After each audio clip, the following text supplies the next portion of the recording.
A network of good roads connected important cities like Takshila, Ujjain, Mathura, Prayag, Kashi, Gaya, Patliputra and Vaishali in north India. तो एक network था good roads का, यानी अच्छी सड़क का कनेक्शन था इन इम्पॉर्टेंट सिटीज़ में।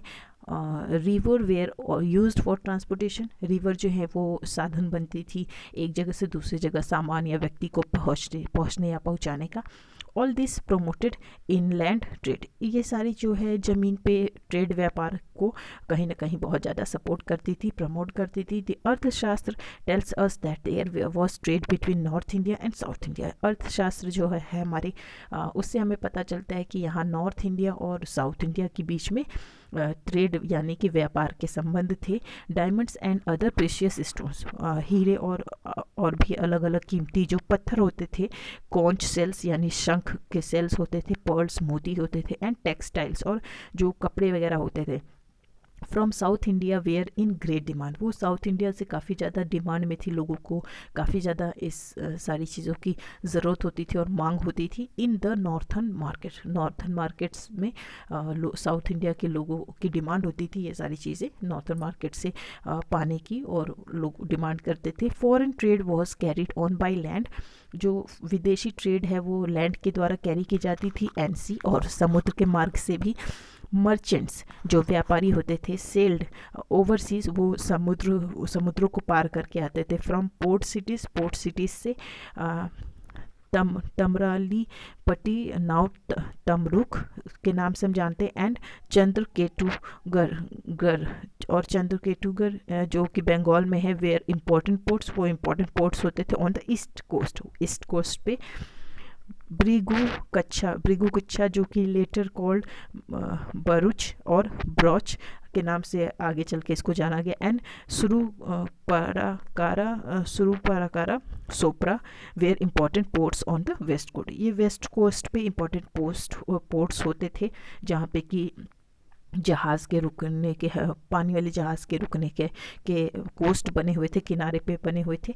अ highway connected Pataliputra to Taxila से एक हाईवे कनेक्टेड थी जो कि पाटलिपुत्र से तक्षशिला तक जाती थी, and probably also to Tamralipti, और शायद ताम्रली पट्टी तक भी जाती थी। South India had overseas trade with Arabia and the Roman empire in the west. South India के पास ओवरसीज समुद्रों को पार करके ट्रेड थी अरेबिया और रोमन एम्पायर से भी वेस्ट में, and with South East Asia, और साउथ ईस्ट एशिया के साथ भी in the east. We get information about this trade mainly from Sangam literature. Mainly हमें संगम लिटरेचर से इस ट्रेड के बारे में पता चलता है। An unknown Greek authors account also gives valuable information. एक अननोन जिसे हम नहीं जानते ऐसे ग्रीक ऑथर थे जो कि बहुत सारी हमें महत्वपूर्ण जानकारी देते हैं अबाउट दिस ट्रेड, इस व्यापार के बारे में।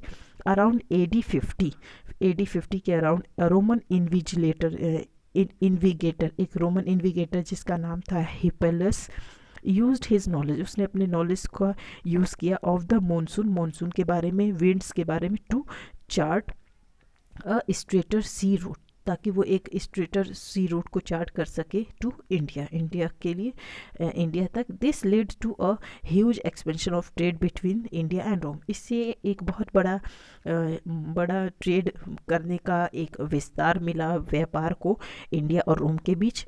The south Indian ports of Tondi, जो साउथ इंडियन पोर्ट है Tondi, Muziris, Puhar, Kaveri Pattinam, Arikamedu and Korkai, flourished and grew into trading towns. ये सारे जो हैं फले फूले और ट्रेडिंग टाउन्स के रूप में आगे बढ़े।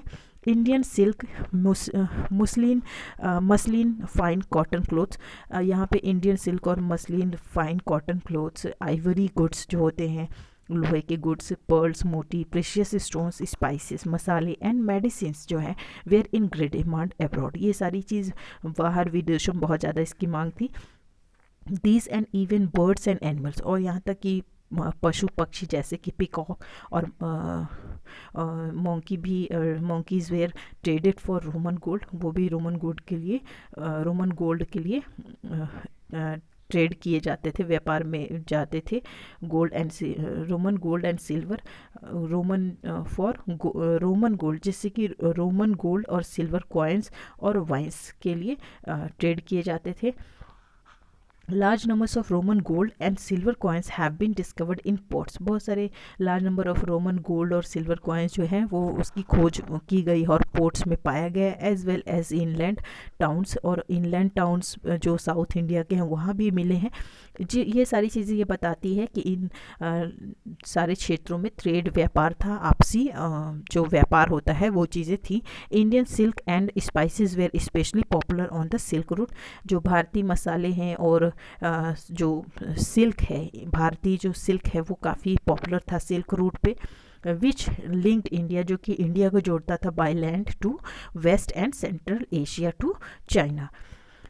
Coinage as trade and commerce flourish, जैसे कि ट्रेड और कॉमर्स जो है वो फ्लोरिश हुआ, ट्रेड कॉमर्स व्यापार वगैरह उद्यम वगैरह हुए।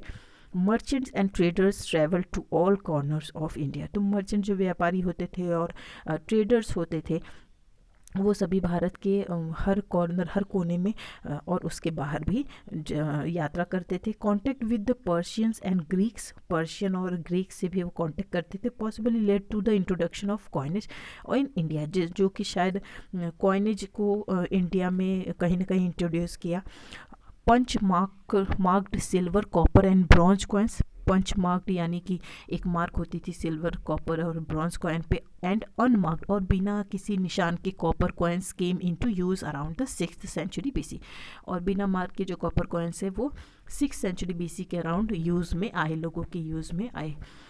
Coins provided uniform and convenient means of exchange. तो कॉइन्स जो हैं लोगों को एक रूपता से, एक समानता से और सुविधाजनक साधन था एक्सचेंज करने का, कोई भी चीज़ उसके बदले खरीदने बेचने का साधन था। दिस प्रोमोटेड ट्रेड, ये कहीं ना कहीं व्यापार को काफ़ी प्रमोट करता था। द अर्थशास्त्र mentions coins of different values, अर्थशास्त्र जो है डिफरेंट वैल्यूज़ के कॉइन्स के बारे में बताता है। And special officers in charge of coins, और स्पेशल ऑफिसर जो कि जिनको ये चार्ज मिला था कॉइनेज के देख रेख का, वो भी चीज़ें पता चलती हैं। Guilds, merchants and craftsmans were organised into guilds, श्रेणीस यानी समूह होते हैं। तो मर्चेंट और क्राफ्ट्समैन जो हैं वो ऑर्गेनाइज थे श्रेणीज में, विच लुक्ड आफ्टर देयर इंटरेस्ट, जो कि उनके इंटरेस्ट के बारे में ध्यान देते थे। South Indian merchants and craftsman were organised into guilds whose members were called निकामेत्रस, जिसके मेंबर्स जो हैं निकामेत्रस के नाम से जाने जाते थे। तो south Indian merchants and craftsman जो है वो ऑर्गेनाइज थे गिल्ड्स में, जिसके मेंबर्स को निकामेटर्स के नाम से हम जाना करते थे। देयर वेर सेपरेट गिल्ड्स, यहाँ पे सेपरेट गिल्ड्स हुआ करते थे for different types of traders, different type के ट्रेडर्स के लिए, एंड क्राफ्ट्समैन्स और क्राफ्ट्समैन कैसे। Each guilds had its own rules and regulation, her guild के अपने कुछ नियम कानून हुआ करते थे। The guilds pout raw material and coordinated the production and distribution of goods, the regulation of weights and measures। तो यहाँ पे गिल्ड्स जो हैं वो कच्चे माल को लाते थे, कोऑर्डिनेट करते थे प्रोडक्शन को, और डिस्ट्रीब्यूशन ऑफ गुड्स जो है जो भी सामान है उसको उसके बंटवारे को भी देखते थे। रेगुलेशन ऑफ वेट्स, वजन को भी देखते थे, कोई भी सामान जो भी पैक हो रहा है वो कितने वजन में हो रहा है, और नाप तोल का ध्यान देते थे। The pricing of goods, pricing यानी कि किसी सामान का क्या दाम होना चाहिए, क्या उसकी कीमत होनी चाहिए, ये सारी चीज़। एंड अदर कॉमर्शियल एक्टिविटी, और भी अदर कॉमर्शियल एक्टिविटीज़ को वो ध्यान दिया करते थे।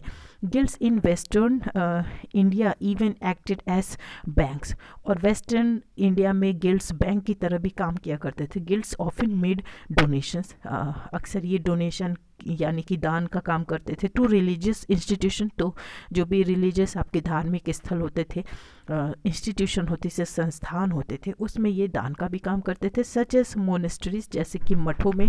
Sometimes guilds exercised political influences as well, कभी कभी पॉलिटिकल जो इन्फ्लुएंसेस हैं उससे भी ये कहीं ना कहीं एक्सरसाइज किया करते थे। उसके साथ में भी इनका कहीं ना कहीं जुड़ाव देखा गया कि पॉलिटिकल इन्फ्लुएंसेस में भी इनका योगदान रहा है। Later on where some guilds developed into caste.